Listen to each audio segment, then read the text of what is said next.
Hello, everyone. This is probably going to be my last talk about the COVID-19 crisis.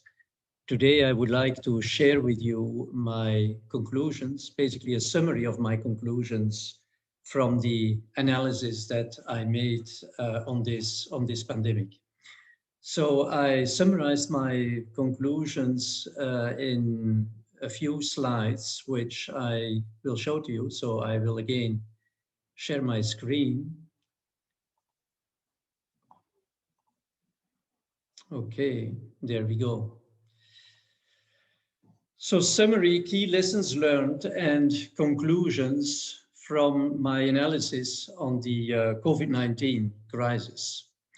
So the summary of my conclusions is as follows. And I would like, first of all, to say that a number of these conclusions can be immediately drawn from the lecture that I posted this morning on my website, and which basically explains that high infection rates in the population always lead to an erosion of the natural immunity in people that are naturally protected against the disease.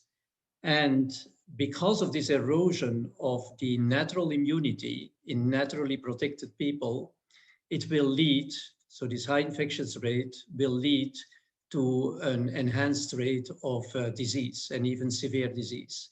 So that is something important to realize. To explain this relationship, I would like to refer you to the lecture I posted this morning on the occurrence of asymptomatic infection caused by COVID-19 or by SARS-CoV-2 virus. So the other important thing to realize is that on the other side, on the contrary, low infection rates in the population will lead to a breeding of more infectious variants. How this works is also explained in the lecture that I posted this morning. So for those who are less interested in the scientific arguments behind these conclusions, and I will read them for you, it will suffice to see and to follow what is going to occur, what is going to happen in the next weeks in several different countries where currently the COVID-19 crisis is still going on, and in some countries even intensifying. So what are the conclusions? Well, first of all, asymptomatic carriers, they will inevitably serve as a breeding ground for more infectious variants. So SARS-CoV-2 ensures its perpetuation in the population by infecting people to some extent in a non-symptomatic way. These asymptomatically infected people will be able to shed virus, and this will ultimately lead, as explained in the lecture I posted this morning, will ultimately lead to more infectious variants. So a second conclusion is that mass implementation of stringent infection prevention measures will enhance breeding of more infectious variants and hence pose a higher threat to younger age groups or otherwise naturally protected subjects. So that what I was saying, the higher the infection rate in the population, and of course, if you have more infectious variants, the infection rate in the population will go up. This will always lead to an erosion of the natural immunity mediated by natural antibodies in people that are naturally protected. So these are, for example, young people, naturally protected people, or people who at the beginning of the pandemic are naturally protected because they have sufficient natural immunity. So by implementing stringent infection prevention measures, you will just enhance the breeding of more infectious variants. And that's what we have been seeing at the end of last year, where all of a sudden, after almost 10 months of implementation of stringent infection prevention measures, we saw all of a sudden more infectious variants popping up.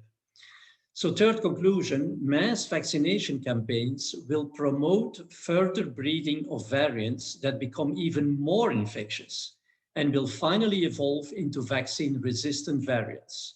Again, how this comes is explained in the lecture I put on the website this morning. And because mass vaccination campaigns will promote this further breeding of even more infectious variants, this will lead so mass vaccination campaigns in elderly or otherwise vulnerable groups pose a higher threat to younger age groups or otherwise naturally protected subjects. And that is precisely because the vaccination of this population will lead to a further breeding of infectious variants that were already circulating in the population before the mass vaccination campaign started. And the mass vaccination will just promote further breeding of these variants so that they become even more infectious and therefore become a higher threat to the younger age groups or other groups that are naturally protected.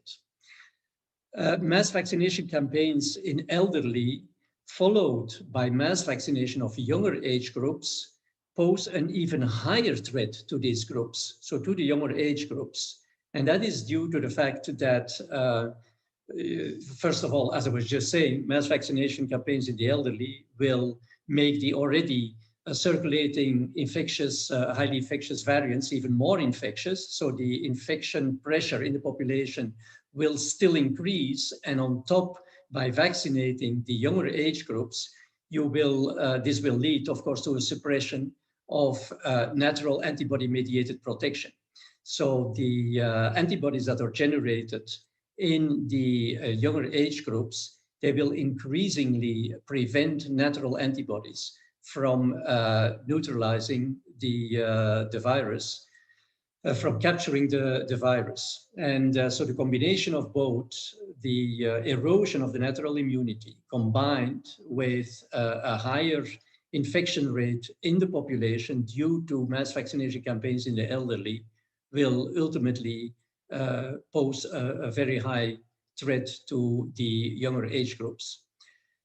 The next conclusion, mass vaccination dramatically diminishes the effect of infection prevention measures. So the more you vaccinate, the more you progress with the mass vaccination, the less the effect will be of infection prevention measures.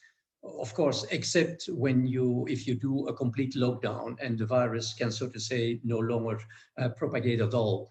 But otherwise, semi-lockdowns or just tightening up of infection prevention measures will have very, very, very little effect on the effect of the mass vaccination.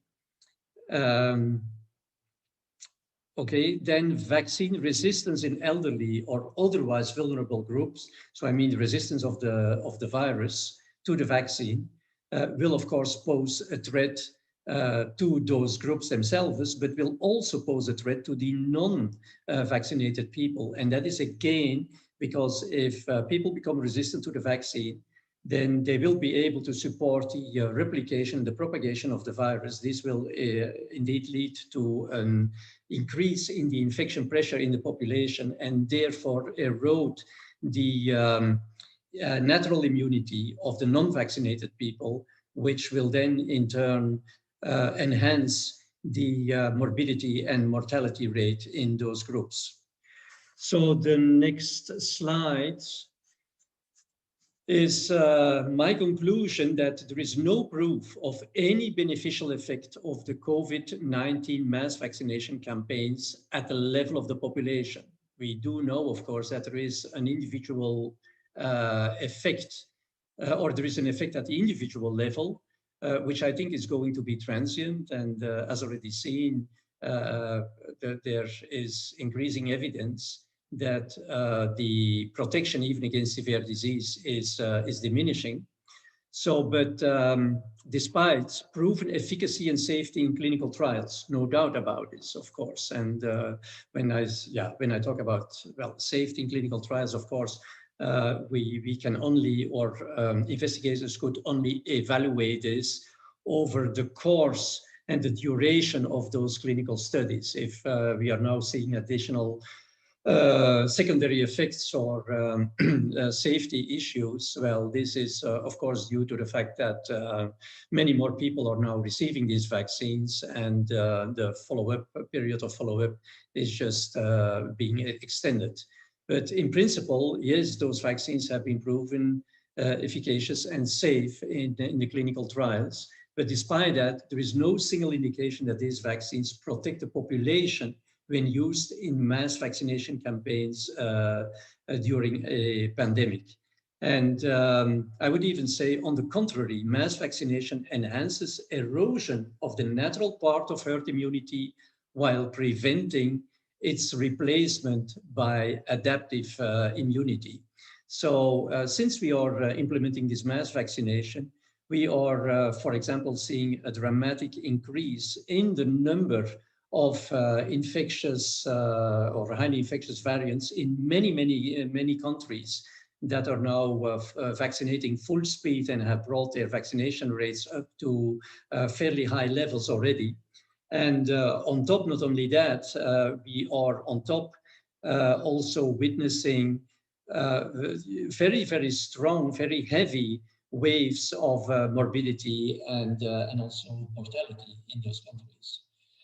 So there is, and I will come back, of course, to the case, a typical case of Israel and UK, where people are saying, well, you see that mass vaccination does have an effect. I explained previously, and I will show you again, that what we are seeing right now in those countries has nothing to do with the success of mass vaccination campaigns.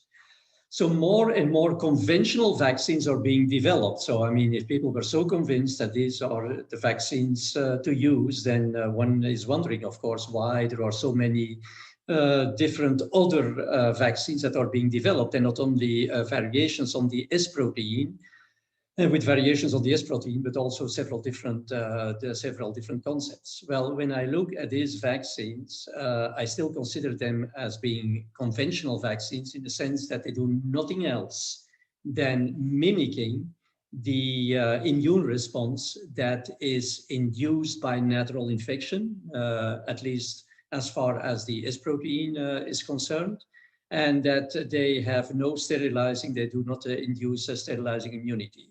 So it is my conviction that none of these vaccines will be able to control the more infectious variants, nor to generate adaptive herd immunity, which was proposed to be the end game of the mass vaccination. So if now there is a discussion that people are saying, well, in those countries that are vaccinating really like hell, and where there is no improvement in the rates of infection and disease, on the contrary, of course, it's easy to say, yeah, it's because we have not vaccinated sufficient people. We need to continue this mass vaccination campaigns, and to increase the vaccination rates before we will ultimately see an effect. So what I'm saying is that mass vaccinations do nothing else than, first of all, promoting the generation of more infectious variants, and second, also increasing or enhancing waves of mortality and morbidity in people who were naturally protected by virtue of a strong natural immunity. And that is because the two are related, of course. More infectious variants increase the infection rate in the population. And as I'm always saying, this infection rate is ultimately going to erode the innate immunity in people who were naturally protected, especially young people, but also people who are in good health, in good shape, and dispose of high levels of natural antibodies. So in order to sort out this eternal question or discussion, I've been asking for defining objective criteria that could be considered as reliable indicators of enhanced fitness of more infectious immune escape variants. So if we would agree, if we could agree, okay, tell us what are the indicators that clearly point to an enhanced fitness of these more infectious immune escape variants. And if we have this criterion, then we could, of course, ask the next question, which is very important. How do we now investigate whether or not there is a true correlation between these criteria and the external influences that we are applying to this pandemic? So the external influences such as those brought about by pharmaceutical or non-pharmaceutical intervention. This is to say mass vaccination or stringent infection prevention measures. So my fear is, and that is what I see coming, unfortunately, is that the health authorities will only admit the disaster of the mass vaccination when there is complete resistance to the vaccine, and when this complete resistance to the vaccine will result in huge morbidity and mortality rates, not only in the vaccinees, because the vaccinees, of course, if there is resistance, their antibodies will no longer work, and what they still will do is to suppress the natural immunity of these people. And because then the infection pressure will tremendously increase, even the non-vaccinated people will be threatened and will be subject to enhanced disease. And my fear is that it's only when we are going to see this happen, and that is what I predict, unfortunately, will happen, that authorities will admit that something went wrong. So, well, let me quickly show these curves. I've been showing them on previous occasions, but it's always good to repeat. Here you can see, for example, how countries like India had a second wave that was, well, it's not very close to the first wave, but when we compare this with what happened in our countries, the second or the more pronounced wave that we saw, and that was also including younger subjects, came pretty late. So there was, in terms of time, several months between the first wave and the more important waves that were also including younger subjects. So in India, for example, we see that this wave, despite the low infection pressure and this plateau here, is increasing pretty steeply. And it's also following pretty closely, just a few months, half a year maximum, less of course, let's say 4 months after the first wave ended. I think it's very, very likely that, in fact, mass vaccination, which was enhancing the development of more infectious variants, is contributing to the steep increase in the disease rate in India. As I was saying, higher infection rates, you get higher infection rates when more infectious variants are circulating, or when you're generating more infectious variants, and that is precisely what I think mass vaccination is doing. So it's not surprising then that due to this high infection pressure, you all of a sudden get a very substantial erosion of innate immunity in people who were previously protected and are now part of this important wave of disease seen in India. In other countries, for example, Brazil, Chile, Uruguay, again, you saw this very steep increase in the second wave, even before the previous wave came to an end. Normally, the wave comes to an end, you go down, you come to a plateau, and then you can see a second peak. But of course, if you now have mass vaccination, which started here approximately, and the mass vaccination is again contributing to enhance infectiousness of a strain a strain that was already highly infectious, namely the Brazil strain that is circulating in these countries. When on top you are whipping up the infectiousness of this strain by doing the mass vaccination, then it's no surprise that the second wave will almost immediately, a second wave of disease, also including younger people, will occur even before the previous wave has come down. So, and then what about these countries, you know, where you have the success stories, like, for example, in the United Kingdom, in Israel, and, well, was also hoped for in the United States, but of course in the United States, the slopes are again increasing.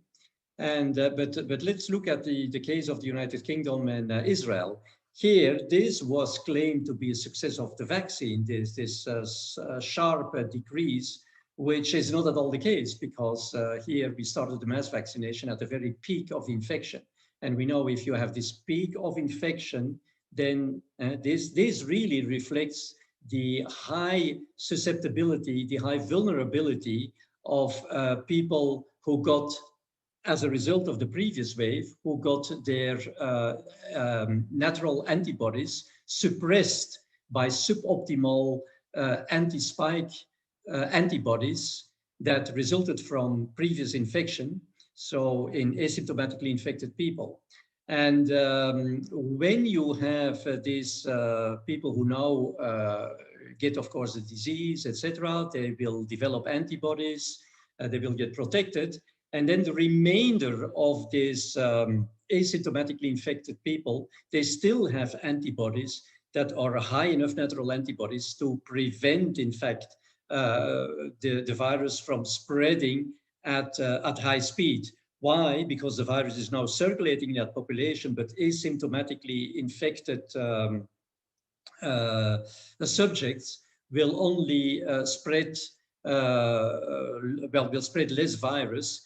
And also the amount of these asymptomatically infected people, after a vast or a large part of them have already been infected and got the disease here, the remainder comprises a smaller part of the population. They spread the virus pretty slowly, and hence the infection rate goes down. This has, in fact, nothing to do with the mass vaccination. For example, here in the UK, you got within a few weeks, 2 or 3 weeks, a drop of 50%, whereas at that point in time, the vaccination rate was barely between 2 and 10%. So much, much lower than, for example, vaccination rates that were in Chile associated with a very strong increase, in fact, in the rates of infection and disease. So when this happened here in Chile, well, we had already vaccination rates around 40%. So there is no way to say that this is due to the vaccination. And this leaves, of course, people with a very false impression that in those countries you got a success story, because the decrease was simply due to the fact that the mass vaccination was started at the very peak height of the pandemic. And then, of course, you get this kind of plateau, as I was saying, where the infection rate is low, but which simply reflects breeding of even more infectious variants due also to the mass vaccination. You have the infectious strains already circulating. Mass vaccination will even further enhance the infectiousness of those variants. And it will evolve up to a point where you have resistance. And then you will see in those countries like the United Kingdom, like Israel, that all of a sudden you have a steep increase in cases. Okay, so what is the bottom line? So the mantra of vaccination that the more people you vaccinate, the less viral replication you have, and hence the fewer more infectious variants you will have. This does not apply at all. Please forget about this mantra. It is so wrong. Why? Well, it does not take into account the most fundamental mechanism of evolutionary biology, which is natural selection. And natural selection is often described as survival of the fittest.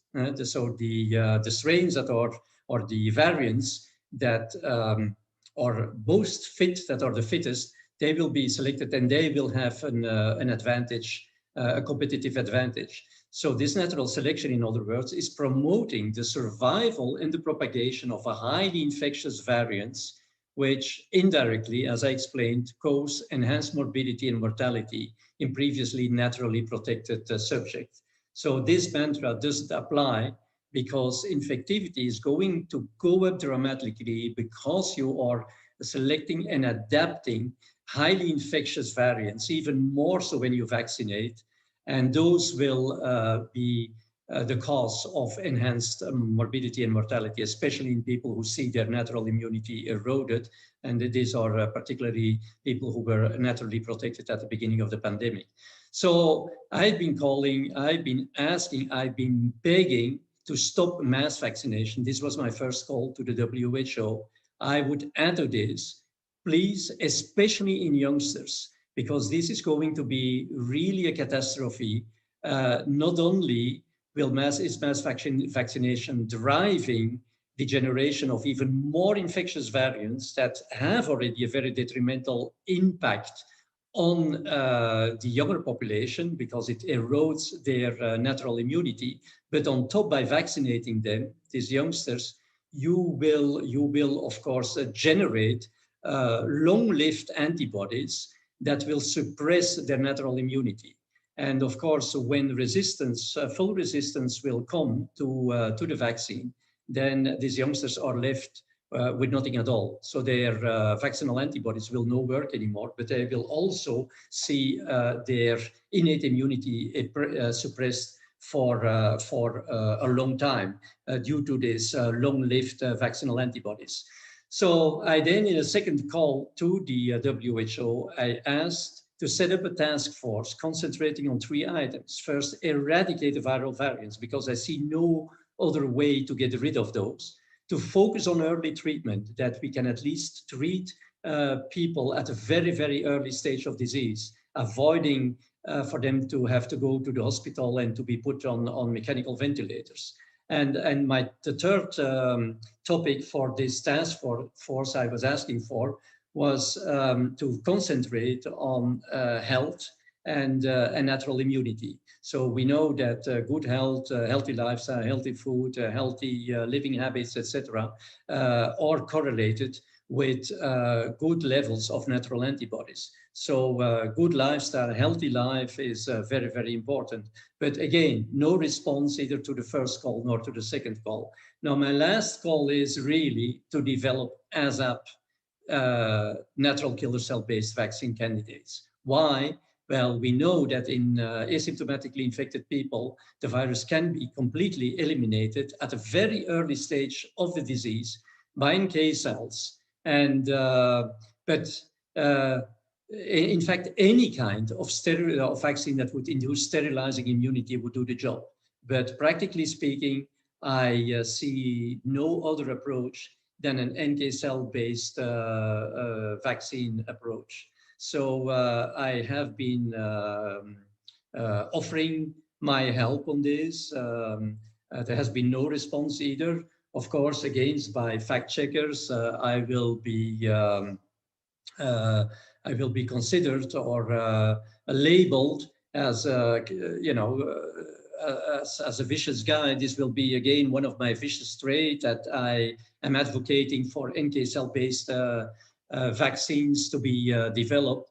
I sincerely think that this is really the best way to go, and without any personal benefit or profit or whatsoever, I can only say I'm willing to help collaborating on such vaccines. And it could even be that we don't know that other vertebrate species are infected as well. I don't know what is the situation like with our livestock, for example, where we have high concentrations of animals sitting on very small surfaces, like in the pig and poultry industry. And with all these variants appearing, with all these changes in the S protein, we know that also these changes in S protein are responsible for crossing species barriers. So I'm not so sure that none of these variants could be hosted by any of the livestock in our countries. So if that is the case, I mean, the vaccination may need to be extended to those animal species as well.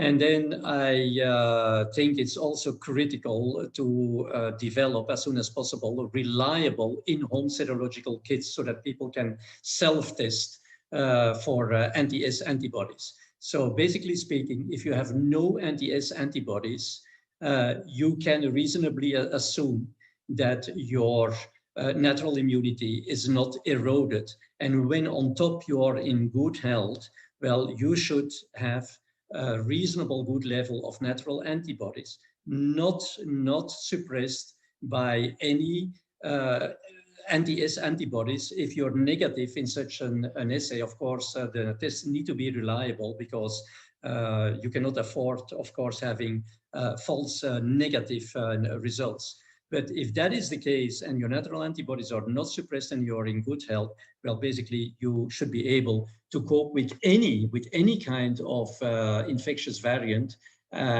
without having to suffer from severe disease. So why do we always need to learn everything the hard way? And I'm anticipating, because I've done a proper homework, and I fear that my conclusions will apply. You know, it's everyone will be able to check in the next coming weeks, but I herewith conclude my homework, and I think my messages have been very clear. And we will ask ourselves the question, well, why did we need to go through this pain, and why did we not learn things before, and we only learn when catastrophes happen? Well, I see a number of reasons. First of all, there is many unresolved questions with this, and I put a number of questions on my website, questions that have not been resolved, questions that have not been addressed, and it's always very, very dangerous to implement interventions on very large populations, to do large-scale interventions, for example, in terms of immunization, in terms of infection prevention, if you don't really understand what is going on, and if you cannot answer some basic and very, very important questions that cannot be answered by the simplistic mantra of conventional vaccination. I refer for those questions to my website, but I've just listed a few. For example, why you get all of a sudden, after this mass vaccination implementation, this fulminant increase in infectious variants, right? Why do we, so to say, have success in certain countries, whereas there is no success in other countries? I explained this to some extent, that there is a misinterpretation of the effect of the mass vaccination. Why today we can't predict curves anymore? If you hear the epidemiologists, well, they don't even know, they can no longer tell whether a curve will go up, down, up, or stay at the plateau. And so why all of a sudden we see, after some smaller initial waves, we see all of a sudden these big waves of disease, where also a number of young people are part of. And for example, how is the virus cleared in asymptomatically infected people? I mean, I am pretty much convinced that this is due to NK cells, but there has been no general consensus or even a debate on this. So this is the first thing. We leave many unresolved questions on the table. Second, we don't listen to insights of others. Nowadays, if you're not an officially recognized expert, or you don't have this kind of world reputation, or you are not a professor or you're not having a sufficient number of publications, well, people don't listen to you. And so it's not about really solving global health problems. It's more like focusing on people's bio, on people's track record. And I think it's not because you don't have all of these credentials that you don't have brains and that you cannot do a proper homework. So another reason why I think we always need to learn everything the hard way is that we are nowadays more focused on technologies than we are focused on fundamental principles of biology. Also, we think too much in silos. Everyone has his own field of specialty, of expertise, whereas solving complex problems like solving a global health problem, it requires a multidisciplinary approach. You have to draw from evolutionary biology, from immunology, from vaccinology, from virology, etc. We don't do that enough because we are too much focused on our silos. And I think our society is also increasingly developing what I call herd behavior or herd mentality rather than herd immunity, actually. And so what you can see is that, for example, the politicians are blindly following the key experts. And the key experts are blindly following the WHO. And the WHO is kind of like sticking to their global mandate. But as a result, people have no choice but to follow, in fact, the leaders of the pack. And what those are saying right now is, well, we call this in French, sois belle et tais-toi. So which means be nice, be beautiful, but shut up and just get yourself vaccinated. And that is certainly a situation, a mentality that is unacceptable. And we more and more live in a kind of society or climate right now where no other opinions seem to be tolerated, even if they are based on science. So I have been calling really for solidarity, but in return, I got a number of biologically naive fact checkers on my back. And these guys are pretty unscrupulous in that they blindly engage into politically orchestrated efforts to silence any opposition, even if that opposition is based on science. They are all about bashing and debunking and censoring websites, preventing dissemination of scientific information through several different media. So this is really a shame. And not only that, but also experts who have been criticizing me out of their ivory tower and hiding behind their name, their reputation, or their institution. Instead, of course, of engaging into a multidisciplinary discussion.